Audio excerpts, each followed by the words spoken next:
Good morning, mamas. Just wanted to jump on here and encourage you. Have you ever felt that you haven't been appreciated? Have you ever felt overlooked as a mama? I know that I have, and that's something that I really struggle with a lot, I think.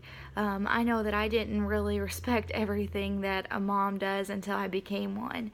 Didn't really know all the behind the scenes that go on, all the laundry, all the tooth brushing, the wiping of the butts, the baths and everything. It's a lot, and I know it's not something that I really understood until now. And I know that's like always something that I kind of struggle with is like, man, I just feel really unappreciated today. And a lot of times, I know for me, it really took, being a mom. And so that's a long time for, my kids to appreciate me. And so I know a lot of times that can get me discouraged because I'm just like, I do so much, I do all the laundry, like, I keep their beds clean, I keep the house, in order and all that stuff. And I'm just like, I don't feel appreciated. And maybe you feel like that too. And I just wanted to encourage you that you're not alone. I was reading in the Bible today, and I've been reading 1 Samuel, which is really good. You should check it out. But what it's talking about is David. Now, basically what's happening, just to kind of give you what's going on, Saul right now is king, and he's not doing as the Lord has told him to. He's not being obedient to God. And so God tells Samuel, who is a prophet, that he is going to go find the next king. Samuel, of course, is scared, but he's like, okay, God, I'll do it. I know that you're going to protect me. And so Samuel goes out to find and anoint the next king. God tells him that it's going to be one of Jesse's sons. And so he goes to meet with Jesse. Now, Jesse has 8 sons.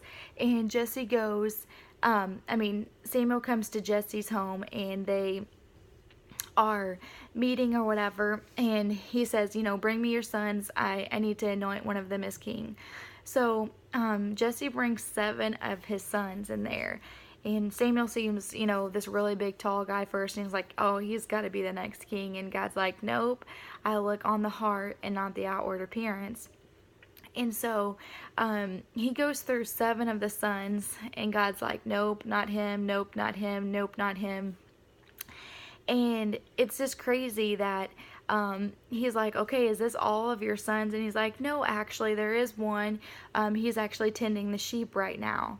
And so I just want to tell you right there that is an example that Jesse didn't even bring David in. He left him outside. He was overlooked, and he was underappreciated, guys. So anyway, Samuel says, okay, I want you to bring David in, and we won't even sit down until he enters the room. And so basically when David walks in the room, God affirms that he is going to be anointed as king.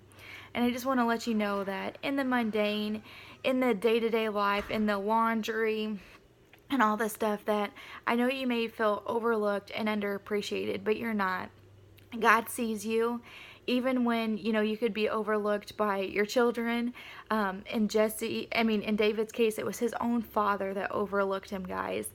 But God sees you. God sees what you're doing. He sees all that you're doing. He believes in you. And I just want to tell you that even though David was just a sheep herder, it led him to his next calling, which was going to be king. Guys, that really encourages me because I want to do amazing things for Jesus. I want to live to make his name known.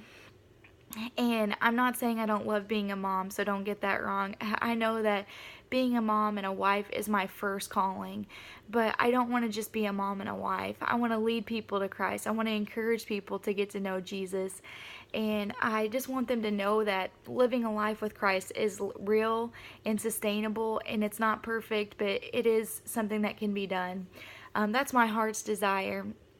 And with my heart's desire comes a lot of dreams, a lot of big dreams. And a lot of times I feel like in the midday, in doing laundry, I'm like, God, how is this, furthering me in my calling? How is this going to apply? But he's teaching me that in this mundane, in the sheep herding, in what I'm doing now, it's preparing me for my next calling. the sheep herding and the loyalty that David was developing in the fields to his people, what to his sheep, is what he was developed as a leader to be king. It's just amazing what God does. So don't think that in the mundane that God's not going to use that, because He's going to. And don't you think for a second that you've been overlooked. He sees you. He sees everything that you're doing, and He notices. And so I just want to encourage you with that. You're not going unnoticed. You're not going overlooked, because God sees everything that you're doing. So hold on to that, and hold on to the hope too that someday your kids are going to appreciate it. Even if they can't understand it now, they're going to appreciate it one day. And I can tell you that, for example, because I appreciate it now. I understand everything that my mom went through, and gosh, and she was a single mom, so I just appreciate that, and I tell her that so much now. Thank you for everything that you did. Thank you for all the sacrifice. Thank you for all the laundry, for all the foods and all that stuff. You're not overlooked. God sees you, and this is going to help you further in your calling. So I hope this encourages you today. If you want to read what I was reading and take what God gives from you, it's 1 Samuel 16. It's the story of David being anointed king. It's really good. His word is so encouraging, and I'm so thankful for it, because when I feel overlooked and unappreciated, God reminds me that I'm not alone, and that He has a future for me.